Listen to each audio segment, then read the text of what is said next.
आमच्या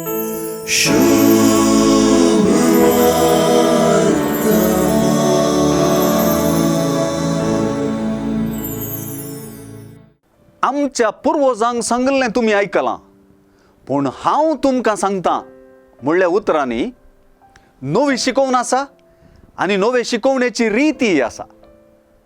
तेच परी देवा लागीं संबंदाक हातून नवें व्याख्यान लाभलां, वा हो संबंद सुक्या सैलापाचो वा उतळ न्हय, बगार कार्याळ आनी गुंडायेचो म्हणून जेजून शिकयलां. अशें आयचे सुवार्तेंत विशेष करून मोग वंटार वा उतरार आसल्यार पावना, तो कार्यान व्यक्त जाय म्हणून जब्बर रितीन जेजून सांगून दिला. जिवेशी मारी नाका म्हणून उपादेश सर्वांनी आयकला. सारकें पळयल्यार कोण तो जिवेशी मारतलो? कोणी ना.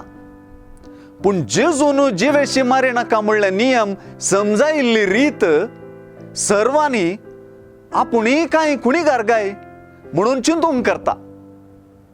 आपल्याच भावाक ल्हानपणाक वा अवमर्यादीक कारण करच्या उलोवण्याक आनी करण्यांक सयत ताणें जिवेशी मारच्याक सरी करन, तशें करपाची शिक्षा जिवेशी मारल्याक साहजिल्ली करून सोडली.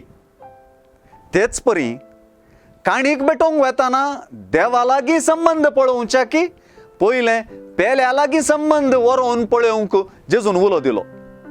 अशें देवान काणीक स्विकार करपाचें माप पेल्या थंय बऱ्या संबंदाक जेजून सरी केलें.